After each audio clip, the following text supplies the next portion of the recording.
Hey, this is Mike from Run Testers, and this is our multi-tester review of the Jabra Elite 7 Active. So let's take a look at the key features of the Jabra Elite 7 Active. We'll start with the design, with each bud weighing in at 5.5 grams, with Jabra saying that the Active are 16% smaller than its last generation buds. You've got your pick of black, mint and navy colours, with Jabra using its shake grip silicone rubber design. Jabra says helps keep the buds in your ears. You also got 3 sets of ear gels to make sure you can get an optimum fit. Jabra also offers a MyFit test in its Sound Plus companion app to ensure you get the best fit as well. On the outside of the bud, you'll find a single LED light to indicate pairing and battery status. Like the Jabra Elite Active 75T, you're getting something that's IP57 rated, which means it can be submerged in water up to 1 metre. There's physical controls that will let you handle calls, skip tracks, play and pause, and toggle through hear through and ANC modes. You can also use those controls to adjust volume. The charging case has dropped in size and become flatter to make it more pocket friendly, with support for wireless charging like its predecessor still in place. The buds can be used independently and currently don't offer support to be paired to multiple devices, though Jabra will be adding that functionality in a later software update. So fit for me and the Jabra were okay. Now what I will say is, now Jabra is using this shake grip silicone rubber design, so there's no kind of wingtips in here to kind of hold them in place, just like the Elite Active 75T. Now the Elite Active 75T, I got a good fit straight out of the box. Now I know everyone won't have the same situation, and it's a similar story I think with these as well. Again, the buds that were paired on here, they worked for me. They didn't budge, but definitely I felt they moved a little bit. They never fell out, that's the thing. But I just think, you know, I would like that extra security of those wingtips that you get on things like the Jaybird Vista 2 and the JBL Reflect Flow Pro, which I tested recently. So for me, the fit worked. I like the fact they're smaller. They sit less kind of unobtrusively in the ears. But I actually think the fit feels very similar to what you got on the Elite Active 75T. You don't have those wingtips. For me, they did stay put. I don't know if they're going to stay put for everyone, but on these ones they did work, but I just felt at times that maybe they might fall out, even though they didn't. So in terms of sound performance, I will say that these actually do sound very good. The Elite Active 75T sounded amazing for me. I think these do really good, but out of the box, they definitely feel a little bit unbalanced. So what I was suggesting, and if you get these, go through the kind of My Sound test that you get in the Sound Plus companion phone app. That kind of better optimizes the sound profile to your ears. And I definitely found when I did that, I got kind of much more rewarding sound from these. You know, you're getting kind of nice deep bass. I think the treble kind of sparkles quite nicely.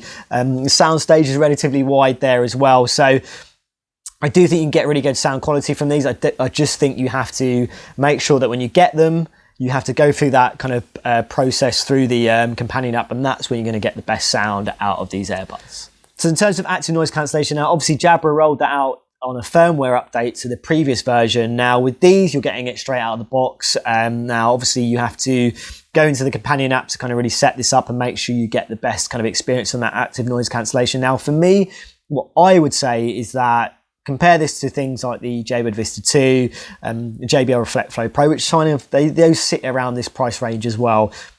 I would say the active noise cancellation support is very similar. I still think it kind of struggles when you're out in kind of windy, kind of blustery conditions, but actually it does a pretty good job of muting traffic, I found. And if you play around the settings in that companion app, I think you can get a better experience with active noise cancellation. So you can definitely pay more money and get a better performance for that kind of noise cancelling. But I think for the price, it does a good enough job. It's not the best out there, but I think actually it will be pretty solid for most people. In terms of battery life, nothing groundbreaking here. You're looking at around 8 hours with active noise cancellation on, and then 10 hours without, which is kind of what I see at around this price of what I've kind of tested recently. And in terms of that battery life kind of numbers kind of ringing true, it's pretty much accurate for me. I would say an hour's worth of running for me in general knocked the battery life by 10%, and that was with active noise cancellation on, and that obviously is going to impact on the battery. Now, one thing I do like, apart from the fact that this case is a little bit smaller, so nice, it's kind of easier to kind of carry around in a running belt or in your pocket when you're running if you want to. The fast charging has improved, so it's now 5 minutes to get you an hour's worth of listening time, whereas previously it was 15 minutes. So I'm the kind of person who definitely, you know, when I'm using these kind of headphones, I do generally forget to charge them. The fact it's only 5 minutes to get them back up to an hour's worth of running is really nice there, and potentially, obviously, if you're not using active noise cancellation, it could be longer as well. So I'll start with the fit when talking about the Elite 7 Active, because for me that really is exceptional. I tend to struggle with all kind of in-ear buds that don't have either a wing or an ear hook or some other way to keep them in place on the run, and Jabra has always been the exception to that with the Elite 65T Active and the Elite Active 75T, and I'd say the Elite 7 Active are even better. Like the new slightly sleeker design that you're getting here just sits even more kind of comfortably in my ear, and it really is, you know, secure. I've tried lots of different runs. I've run indoors in really sweaty treadmill sessions, done kind of, you know, sweaty cycling, strength, yoga, and they really do stay in place incredibly well. So the fit is amazing. I think it's a huge selling point of Jabra. If you want an in-ear bud, you don't like wings, because wings can irritate my ear a little bit, you know, if I'm wearing them for long periods. So the fact that these don't have wings, they don't have a hook, they just sit there but are very secure, I think it's a really strong selling point of these headphones, that they're maybe the only ones that really work for me without a wing or a hook. Everything else is kind of pretty good as well. Like the battery life was solid for me. On the run, I didn't use the ANC much. I did use the awareness mode sometimes. I found that with the awareness mode, I had to tone it down a bit in the app when I turned it on. Otherwise, it was too much wind, and there's so much wind that you can't hear traffic around you, which is kind of the point of it. So the fact that you can actually adjust the awareness mode is a plus for me. And when it comes to the ANC, I would say crank that all the way up if you want to hear like a noticeable effect.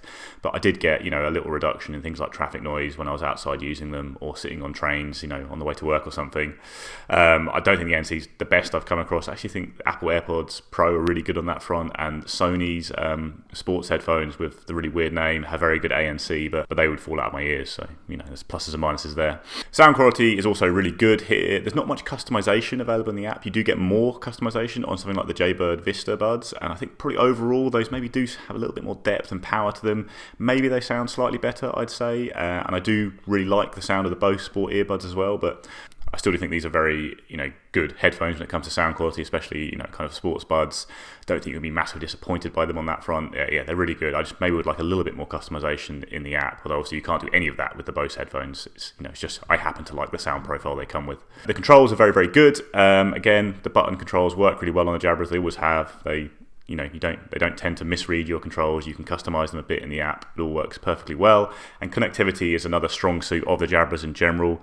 Aside from kind of Apple and Beats headphones, which obviously flick between my various Apple things very seamlessly, I'd say the Jabras are the best in terms of connectivity and being able to switch between devices. Like, it's a much more of a faff with something like the Jaybird, for example. All in all, it's a really good all-round run experience. You know, it's really top-notch, kind of, you know, up there with the best I've come across. And a lot of that is down to the really fantastic fit you get with the Jabras. On to the run test for me then. Before I talk about things like sound, I wanted to talk quickly about design, mainly of the case, actually. This case is nice and compact. It's fairly kind of slimline, so it will slot into a running belt nice and easily. One thing it doesn't have, which I like them to have, is a little hook so you can anchor it into a running belt. The Jaybird Vista do have that. The other thing I've noticed is this case, the hinge actually is pretty loose. I'm not convinced that that's going to be very durable over time. You can almost sort of feel the top of the case sliding around. The other thing, I think the buds are nice and compact. They don't protrude as much as some buds do. They are nice and compact in the ear, and that's a positive. So when it came to the fit of the Jabra Elite Active 7, for me, I found them not unlike the other Jabras that I've tried in the past, in as much as they fit sort of snug and they're compact in the ears and they don't sort of shake loose. But there is one of the buds feels like it might when I'm running. It kind of, I've got this feeling like it's going to drop out. It never ever does. But I do feel like for some people, if you've got more kind of fussy ears, then I understand that lack of wingtips on this design might be an issue for you. It wasn't for me. They stayed in place. But as I said, there was that kind of feeling that at some points that they might drop out.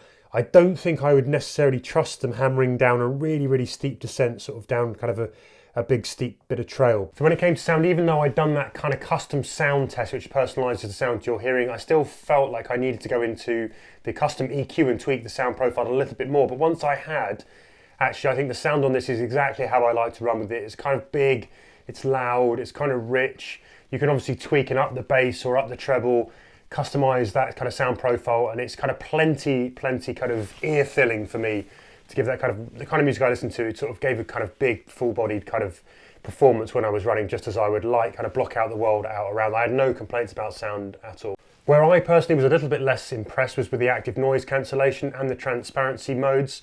I don't know whether it's because I've got the kind of ears where I get a really good seal from these buds when they're inside from the gels, or I've just sort of killed my ears with far too much kind of loud European dance music that Nick likes over the years. But I can't really discern the difference between the ANC on and the ANC off. It doesn't really make much of a difference for me personally, so I didn't think that was noticeable. I also found that when I put them into transparency mode, if you don't tweak that and lower down that kind of sort of the sound that's coming in, those levels in the app, then there is quite a lot of wind noise. So I tended not to use either of those settings actually. I didn't bother with ANC or transparency mode. I wouldn't buy these headphones for either of those two things. Another question we often get asked on here is when you're listening to these, can you hear your footsteps kind of louder when you're running? I didn't have any problem with that experience whilst I was running, so no sort of thudding footsteps as I went. Might be different for people who find the fit different than I do. I love the fact that you can customize the controls. I found the controls overall pretty simple to use on the move anyway. I didn't really have to change too much of that. There's one thing though, I mean, they're easy to understand what the buttons do, but there's a different thing when you're pressing the buttons. I do feel like because of the way these sort of fit in the ear, when you're actually tapping away, it does feel like you might dislodge a bud quite easily. I mean, I tend to be sort of plug and play and off I go. I don't do a lot of controlling of my music from my earbuds when I run, so it's not a huge problem for me. But I think if you are someone who likes to fiddle around mid-run, then and you can't, be guaranteed of a secure fit with these headphones, that may be a problem. You do feel like you might dislodge them when you're kind of doing the long presses to turn the volume up, or you're doing those double taps to kind of skip between tracks. When it came to the connectivity and the pairing, initial pairing for me was easy enough, although I couldn't get the in-app experience to work. It's supposed to kind of guide you through the process. I had to go around the back of that and go into the kind of Bluetooth settings to get it to hook up to my iPhone 12 first time up. But after that, every time I opened the box, pulled them out, they automatically connected, really no problem at all. I didn't have any problem with connectivity dropping out, and also I found that it connected really fine with a Coros, and I connected to a Garmin watch, and I didn't experience any loss with those two things. I got kind of a seamless sound experience. So on to battery life then, and I found those kind of 8-hour claims that Jabra has made to be pretty accurate. I got about an hour's run from about 10% battery life on average over across my runs, which was actually going to be more than the 8 hours then. That was with ANC and transparency mode off, though I wasn't using those. So I was on kind of the lowest power drains kind of settings, but with my music up pretty loud. I do like to have it pretty loud. The other thing I really like is you can use one bud independently and you can charge the other bud whilst it's in the case. So whilst you're using one, that's great actually if you're going to run an ultra and you want to sort of be able to listen to music but pop one back in the case, have that recharging and then swap them over as you go. That's good if you want to have sort of continuous music without kind of having to put them both in the case to charge. That's a really nice feature I think that might appeal to some ultra runners. So the Jabra Elite 75T were probably my favourite kind of all-round sports headphones. They're the ones I'd recommend to people for a kind of a mix of features and value and everything. Personally, I actually genuinely love the Bose headphones just because the fit on those is really good, but I wouldn't recommend them to people just because they fall short on so many other ways. They have a shorter battery life, there's not much customization, can't even change the sound settings and all that. So the Jabras really do deliver on every front, and I think they're really up there with the very best buds available in terms of that kind of balance of price and features. It's talking about things like the Jaybird Vista 2 and the JBL Reflect Flow Pro, which I've got here, which really are exceptional headphones, a little bit underrated I think. They have a really secure ear hook design that's maybe not quite as comfortable as you're going to get on something like the Jaybird or the Jabra, but it probably is a little bit more secure if you're doing very energetic runs and finds that things that do fall out of your ears when you're doing it. Between these three, I'd say you're getting a fantastic set of headphones. I'd probably give the edge to the Jabra myself just because they come in a fair bit cheaper than the Jaybird.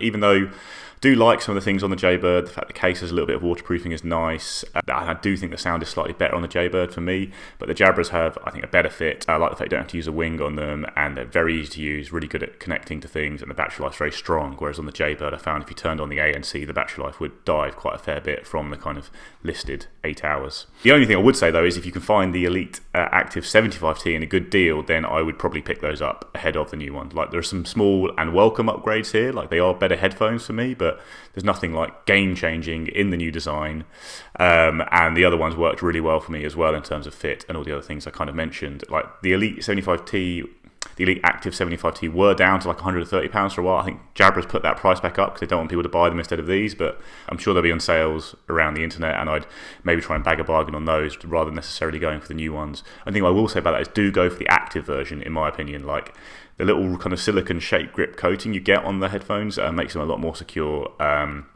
when it comes to the fit than the kind of non-active Jabra versions. Like, if you don't really struggle with fit, it might not be a problem, but as someone who does struggle with fit, I find that silicone coating does make a big difference. So my verdict then on the Jabra Elite Active 7 is that these are a really, really solid pair of true wireless headphones. I don't think you're going to get as much of a Loctite fit as you might find from a Jaybird Vista. And for that reason, I would pay slightly more to go for the Jaybird Vista. I think the kind of sound experience is quite similar on a par for these two. I think the battery life, in essence, is sort of very, very similar. You're going to be charging these on average around about the same amount of time, you know, during maybe after sort of like a week's usage, as you will with the Jaybird Vista. I do also think that really, when push came to shove, if you could get the old Elite Active 75T for cheaper, I don't think there's enough in this to warrant sort of going for that upgrade and paying more. I'd be kind of looking for bargains on the older versions if it were me. I also, but I do think actually in terms of sound performance, I thought it was good. These are a really good kind of solid pair of running headphones.